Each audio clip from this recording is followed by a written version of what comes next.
बिस्मिल्लाहिर्रहमानिर्रहीम अस्सलाम वालेकुम नाज़रीन, पॉलिटिक्स ऑफ पाकिस्तान में खुश आमदीद। रशिया यूक्रेन की जंग के हवाले से बात करेंगे। सूरत हाल बहुत ही गंभीर हो चुकी है। वर्ल्ड वार 3 के खतरात सर पे मंडलाने लगे हैं। वो तमाम ममालिक जो चाहते थे कि हम न्यूट्रल हैं और न्यूट्रल रहेंगे और किसी भी आलमी जंग का हिस्सा नहीं बनेंगे, वो इस बात पर सोचने के लिए मजबूर हैं कि अब हमें किसका साथ देना है और किसके साथ मामलात को आगे बढ़ाना है, क्योंकि मामलात इतने ख़राब हो चुके हैं कि अब तुर्की भी आ चुका है और बहुत से ममालिक ने रूस के साथ लाताल्लुकी का इजहार किया है और कुछ ने तो उन पर माली पाबंदियां आयद कर दी हैं। वो कौन से ममालिक हैं जिन्होंने माली पाबंदियां आयद की हैं, वो भी आपके सामने रखेंगे। लेकिन उससे पहले जो जंग की सूरत हाल है वो आपको बताते चलें कि व्लादिमीर ज़ेलेंस्की जो यूक्रेन के सदर हैं, उनका कहना है कि हम किसी भी सूरत में अब मुज़ाकरात नहीं करेंगे। कल तक वो राजी थे और अपील कर रहे थे तमाम ममालिक के सरबराहान से कि पुतिन के साथ किसी तरह मुलाकात की जाए, उसको समझाया जाए, तमाम ममालिक उसके इसके अंदर किरदार अदा करें कि जुल्म का जो निशाना बनाया जा रहा है यूक्रेन के लोगों को, इस तरह जुल्म ना किया जाए उन पर। अब यूक्रेन का जो सदर है व्लादिमीर ज़ेलेंस्की, उन्होंने खुद हथियार उठाए और वो नहीं चाहते किसी भी सूरत में कि हम मुज़ाकरात करें। वो डट कर मुकाबला करने के लिए सामने आ चुके हैं। अब इसके सामने जो अपोजिट जो दूसरी साइड है रूस, व्लादिमीर पुतिन जो हैं रूस के सदर, उन्होंने भी कुछ दबा के बयान दिए और दबंग अंदाज में उनकी भी एंट्री हुई और जुल्म जिस तरह वो पहले कर रहे थे उन्होंने भी कुछ उसके अंदर इजाफा कर दिया। रूस के वजारत दिफा ने भी अपनी फौज को यूक्रेन पर हर तरफ से हमला करने और उसका दायरा कार बढ़ाने का हुक्म दे दिया।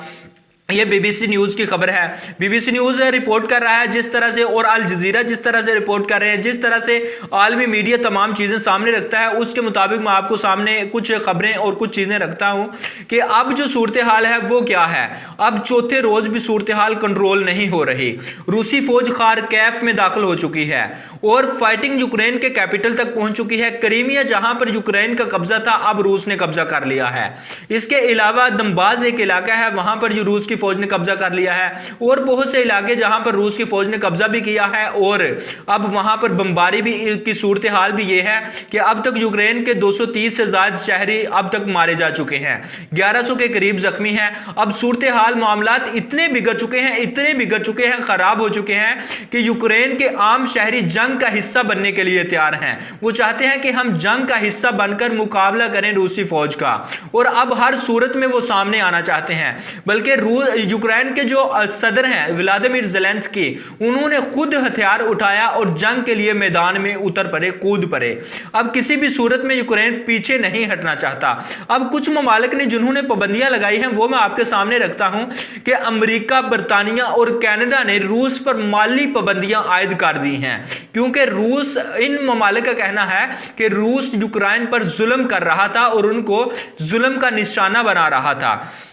यूरोपीय यूनियन का पुतिन और वजीर खारजा के असासे मुंजमद करने पर इत्तफाक हुआ। पुतिन और वजीर खारजा सुर्गई लारूफ के असासे मुंजमद कर दिए गए। नाज़रीन कराम, इसके अलावा आपको बताएं कि मामलात इतने ख़राब हो चुके हैं कि अब हर मुल्क के अंदर ये सूरत हाल है कि वो चाहते हैं कि इस जंग को किसी तरह रोका जाए। यूएनओ के सामने एहतजाज हो रहे हैं, हर मुल्क के अंदर एहतजाज हो रहे हैं। यूक्रेन के अंदर जो बच्चे हैं वो ब्लैक बोर्ड्स उठाकर कह रहे हैं कि stop the war, stop bombing Ukraine. Ukraine के अंदर इस तरह बमबारी ना की जाए। History says we are these close the third war. अब कह रहे हैं कि इस वॉर को बंद किया जाए और इस तारीखी जंग को किसी भी सूरत में दूसरे ममालिक के अंदर, क्योंकि इसके बहुत सारे असरात मुरतब होंगे और बहुत सारा नुकसान होगा, महंगाई का एक तूफान बर्पा होगा, तमाम ममालिक इससे मुतासर होंगे। समय एक शहर है यूक्रेन का जहां पर पाकिस्तानी कुछ नौजवान तालिब इल्म बनते हैं, वो वजीर आजम इमरान खान से मुतालबा कर रहे हैं कि किसी तरह उनकी मदद की जाए और उनको पाकिस्तान बुलाया जाए। अब किसी भी सूरत में वहां पर चूंकि मामलात बहुत खराब हो चुके हैं, वो रुकना नहीं चाहते वहां। इसके अलावा वहां पर इंटरनेट की जो सूरत हाल है वो भी खराब है। यूक्रेन में इंटरनेट का निजाम मुतासर होने की वजह से टेस्ला के सरबराह एलोन मस्क की कंपनी स्पेस एक्स ने इंटरनेट की सहूलत फराहम की है। यह बीबीसी न्यूज की खबर है। बीबीसी न्यूज इस तरह से खबरें दे रहा है, जिस तरह वो खबर देता है उससे अंदाजा होता है कि अब सूरत हाल कंट्रोल में नहीं रही और अब सूरत हाल मामलात किसी भी सूरत में सुलझने वाले नहीं, क्योंकि मामलात बहुत खराब कर दिए गए हैं। अब जो रूस और यूक्रेन की फौजी ताकत का मुवाजना है, अगर वो किया जाए तो यूक्रेन किसी भी सूरत में रूस का मुकाबला नहीं कर सकता जब तक तुर्की उसका साथ नहीं देता। लेकिन तुर्की ने भी ब्लैक सी के अंदर, ब्लैक सी में रूस का जो बहरी बेड़े हैं उनका रास्ता रोक लिया था, और उस हवाले से भी कुछ अहम डेवलपमेंट सामने आई थी। ये भी बीबीसी न्यूज़ की खबर थी। इसके अलावा हम आपको बताएं कि रूस की फौज कितनी है और यूक्रेन की फौज कितनी है, फिर आप खुद मुआवजा करें कि क्या ये मुकाबला कर सकते हैं, क्योंकि रूस एक तीसरी बड़ी ताकत है इस वक्त दुनिया की, और यूक्रेन किसी भी सूरत में उसका मुकाबला नहीं कर सकता। पहले नंबर पे अमेरिका, दूसरे पे चाइना और तीसरे पे रूस आता है। और चाइना जो है और रूस अगर वो मिल जाते हैं यूक्रेन के साथ, तो अमेरिका मिल गया, तो फिर ये एक बहुत बड़ी ताकत बन जाएंगे। रूस के पास जो फौज की तादाद है वो 9 लाख है, और यूक्रेन के पास 1,96,600 फौजी मौजूद हैं। 20 लाख रिजर्व फौज रूस के पास है, और 9 लाख रिजर्व फौज जो है वो यूक्रेन के पास है। अब इसके अलावा आपको बताएं कि 150 जमीन से जमीन पर मार करने वाले रॉकेट लॉन्चर मौजूद हैं रूस के पास, और 90 रॉकेट लॉन्चर मौजूद हैं यूक्रेन के पास।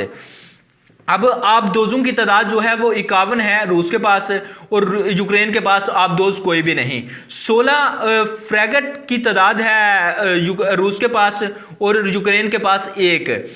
उसके अलावा फिक्स्ड विंग जंगी जहाज़ों की तादाद 1846 रूस के पास, और 187 यूक्रेन के पास है। इसके अलावा 832 रोटरी विंग जंगी जहाज़ों की तादाद रूस के पास है, और 46 यूक्रेन के पास है। और इसके अलावा हम आपके सामने कुछ चीजें रखते हैं कि आर्मर्ड जंगी गाड़ियों की जो तादाद है वो 15,957 है रूस के पास, और 3,309 है यूक्रेन के पास। अगर इन तमाम चीजों को, हथियारों को, फौज को सामने रखा जाए, देखा जाए, तो ये बहुत बड़ी तादाद है रूस के पास, जो हथियारों की भी, फौज की भी। यूक्रेन इसके मुकाबले में नहीं आ सकता अगर कोई दूसरा मुल्क उसका साथ नहीं देता। यूक्रेन इस तरह, अगर चाइना इस तरह इस जंग का हिस्सा बन जाता है, जिस तरह तमाम ममालिक साथ दे रहे हैं और मजम्मत कर रहे हैं रूस के इस कदम की, पुतिन के इस कदम की, तो फिर हो सकता है कि यूक्रेन की कुछ मदद हो जाए। लेकिन अभी तक ऐसा कुछ भी होता नजर नहीं आ रहा। इसके अलावा जो भी मामला, जो भी खबर सामने आएगी इस हवाले से, वो हम आपके सामने जरूर रखेंगे। हमारे इस चैनल के साथ जुड़े रहें, हमारे इस चैनल को सब्सक्राइब कर दें, घंटी का बटन प्रेस कर दें। अपना बहुत सारा ख्याल रखिएगा। अल्लाह हाफ़िज़ नासर।